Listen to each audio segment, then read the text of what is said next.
goodness, I'm so excited to be here today. But I want to introduce my friend up here. This is Echo. She's my guide dog, and she is awesome. She is brilliant.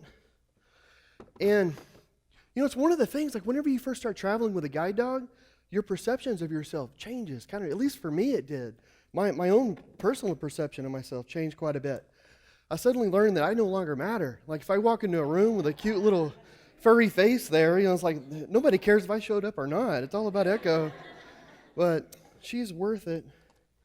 In the first month I think that I had her, I was walking down the road and somebody said, "Well, hello, handsome." And I have to admit, my heart just went up for a little bit. I thought, "Oh, really?" Well, and of course it was for her. It's always for her, man. But so I'm just getting some stuff ready up here. I apologize, but get all this. Oh my goodness. But having a guide dog and a white cane, they have to be two of the most iconic symbols for visual impairment. Whenever you see a white cane or a guide dog, well, you know that that person that's using that is using their senses in a very, very different way. And while I knew that, whenever I lost my eyesight in 2001, I had no understanding of what it would be like.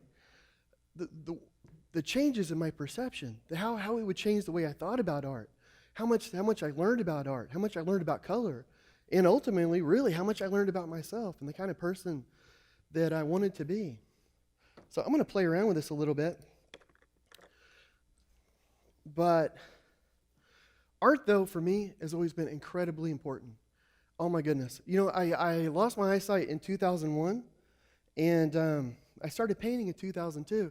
I know there's a lot of people in here that are really good at math, so you can probably tell I started painting a year after I lost my eyesight. But art, which is not probably the best decision. I don't know, it's not the best way you usually go around that, but that's okay. But even so, though, art has always been extremely important in my life. I didn't start painting until I lost my eyesight, and I think it was mostly out of fear, probably cowardice, in that I didn't think I would be a good painter. So why try something if you're not going to be good at it? So instead, I was more of an armchair quarterback. I read about painters, I read about palettes, read about all these sorts of things that oh my goodness, I was so into. But drawing all my life, I would draw. I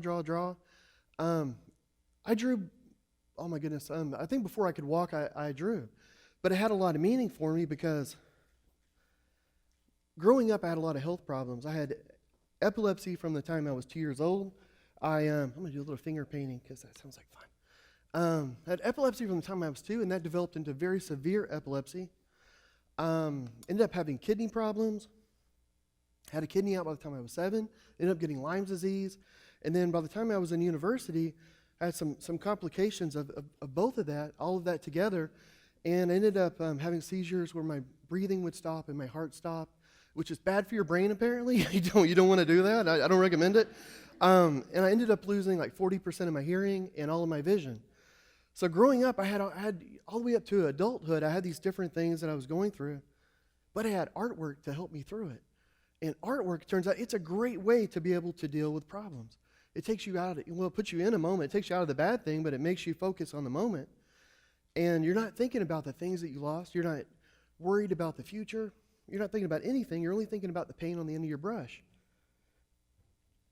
So, let me show you this here. This is what I'm working on. I made some raised lines before I got here because they take a little bit longer to make. I know we only have a short amount of time. So I'm putting mad color on here. I don't know if you can see it. If you can't see it, don't feel bad. I can't either. But I'll explain this later. I'll explain what's going on. That was a bad joke. I apologize. But the weird thing, though, is that I did art my entire life. All my life. I did it. And it meant so much to me, but I did it every day. And, if it was a bad day, art was a great way to deal with a bad day. If it was a good day, it was a great way to celebrate the good day. So good day or bad day, art was there. It was brilliant. So I did art every day of my life until I lost my eyesight because I had this weird notion that if you're a visual artist, you probably need vision. I mean, it's right there in the first, word of the title, vision. So that's what I thought. So I didn't draw anymore.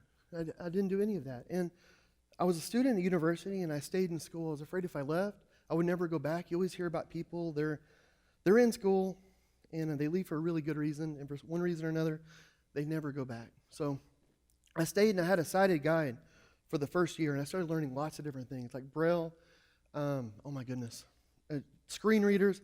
But the big thing, though, was O&M, orientation and mobility. That's where you learn how to use a cane, and then later on, a guide dog like Echo. But what you're doing is you're learning how to adapt your senses. So I was learning to use my sense of touch to take the place of my eyes. And after about a year, I was able to walk from my apartment, get across all the streets and whatnot, find the university, find the building on the university that I needed, find the class in the building, find the seat in the class in the building on the university, and I could get there and not knock over too many people or get hit by a car or do anything embarrassing like that. So that worked out pretty well. But I was thinking when I was doing that, I thought, if I can navigate across a town, surely I could also navigate across something that was infinitely smaller and maybe had infinitely more meaning to it. So like a canvas. And the way that I needed to do it was the way that I was getting around a city. So I used touch. So on a city, if I'm with Echo or if I'm with a cane, what I'm looking for are the little areas like street corners, trees, fire hydrants, anything that they don't move around. They don't move that stuff around. So that stuff's handy. And what I'm doing here, so I have this drawing, and I have it up on horizontal. I want it to get wet because I'm trying to go pretty quick. But so what I'm doing is, like, if I was walking down a street, I would know exactly where it was because I could touch it. Well, on this is the exact same way. All of these lines here are raised. So what I started doing was working the same way that I did when I was sighted.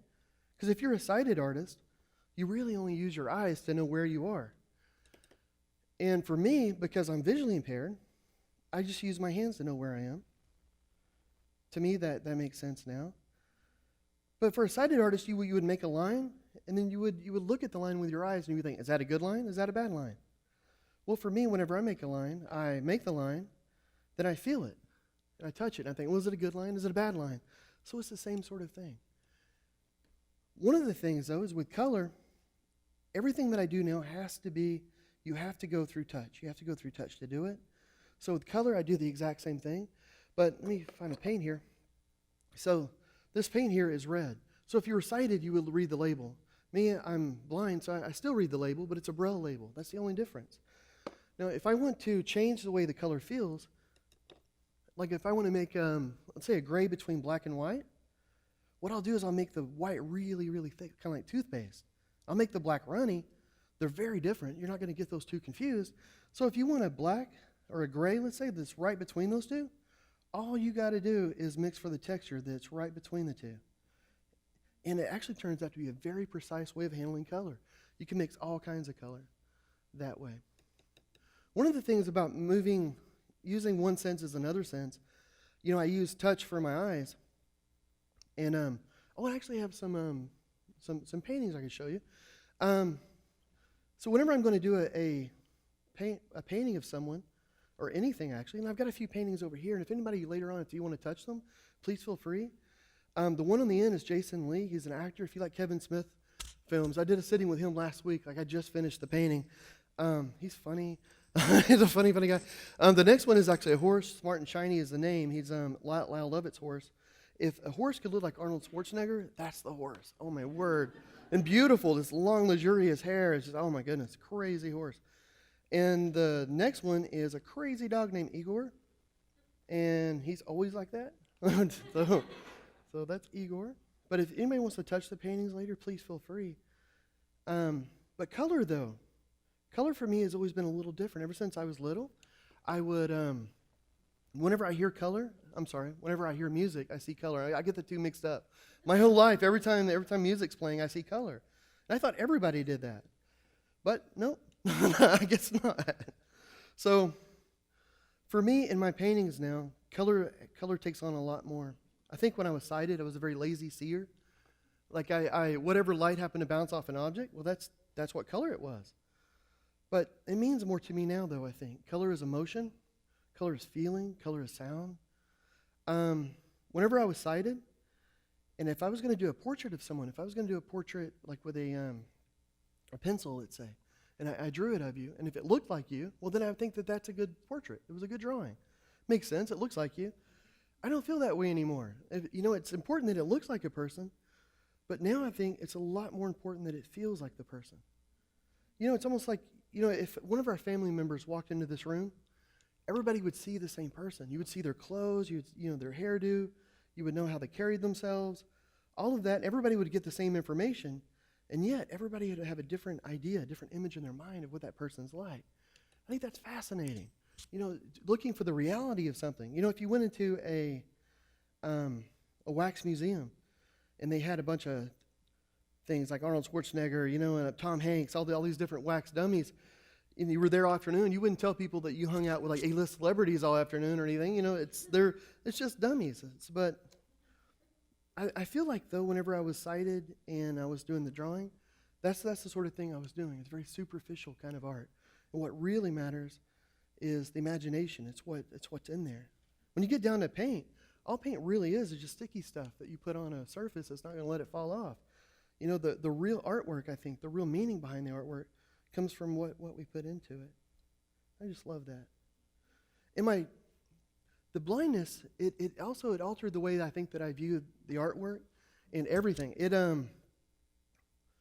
There's a term in painting called chiaroscuro, and Caravaggio, he's a painter that does a lot of that. And if you've never seen his paintings, do yourself a favor. Go check out some Caravaggio. he's awesome. But he uses that technique called chiaroscuro, and what that is it's darkness. So if you think about a stage, it's very dark, and there's a spotlight on the stage that's coming down. Well, the darkness of the stage is going to push you over to the light, and that's what chiaroscuro does. The darkness pushes you to the light. It makes you focus. All the action, all the information in the painting is over in the light parts of it. Well, for me, whenever I lost my eyesight, I felt very much like I had been cast in a chiaroscuro painting. And I didn't know if I was being, here, let me see for a sec. Okay, let me get back to work. I feel like I was cast in this darkness, and I didn't know if I was being pushed anywhere. I didn't know what was going on. I had no idea. But over time and over painting, when I first lost my eyesight, I was so angry, so incredibly angry, that I was numb. I mean, I was just completely numb.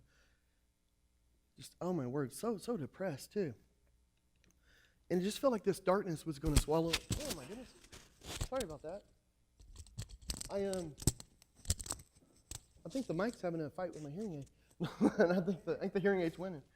Sorry, 1 second. Aha, I'm back. But it's weird though, because I was being cast in this very dark sort of thing, and the darkness was defining me. But in my artwork, though, through the painting, I started to calm down a little bit, because with the art, you can only focus on what's on the paint. And I paint 8 hours, 14 hours a day, every day. And I have since 2002. I'm a little obsessed with art. It's what I dream about. It's what I think about. You can ask my wife. It's all I ever talk about, bless her heart. And but it started to change, though. The darkness, it started to define me in a little bit of a different way. And in my painting, that's what I use. I use a lot of black lines, but I use the black lines to draw your attention to the light. And so in my paintings, I make these black lines. It's a void, it's a vacuum. Nature abhors a vacuum. It's always wanting to fill it. So all the little areas around the painting that I'm making these lines, it's just begging a person's eyes to feel it, to find some sort of meaning to it. But it's the color, though. Oh, my word, the color. And that's one thing that started frustrating me for a while, because, well, one reason I started getting into painting was because I was afraid I'd forget what color even looked like. I know that sounds crazy, but I was so worried about that, and I wanted to actually get my hands on the color. So I started painting, and everything was going very slowly, very, very simply with it. Over years, I would work on more techniques, different techniques. One of the brilliant things about it is that my painting, I work with, sorry. It was funny. Let me give you a question really quick about perception. What is it that I'm looking at right now? Can you tell whenever I'm doing this? So I know most people, it's funny, like most of my friends, they forget that I'm blind for a while. And I hear that from a lot of blind people, because you stare at somebody, they're like, what are you staring at me for? I'm like, I'm not staring at you. Like, I'm sorry. I was like, man, I was asleep. You're just sitting there staring at me. So I was like, oh, sorry. But it's weird though. But it's one of the advantages though, I think, of blindness is that I can work on this. I'm looking at down here. I can read down here. I can look in two different spaces at once, which I think is kind of cool. But let's see. I'm getting this to about where I want it. One of the things about artwork too is that with the vision, I never knew, and this isn't a way to think about art, but I never knew if being a non-visual artist would ever equate to sighted art. And that's not the right way to think about art, I don't think. Art's about what you can do. It's all about what you can do. It's a purely creative process. So comparing yourself to another artist isn't very good. But what I learned, though, is that what art is really is about perspective. It's about perception and understanding. And it was interesting. I was doing a workshop with two brothers in Austin, and one of them was blind, and one of them wasn't, and they had never painted together before. But I do these workshops all over the country, and with the raised line paint and things. So both these brothers were doing this workshop. They were both painting their own house. The brother that was sighted, the way that he was working on his house, it was like the typical sort of house that you would expect, with a peaked roof, and there's a tree in the yard, and the family's out there. Well, the visually impaired brother, the house that he's working on, was a floor plan. It was like if you walked into the house, that's what you would see. And I thought that was so interesting because if you put the two houses together, you get a better understanding of what the entire situation was like.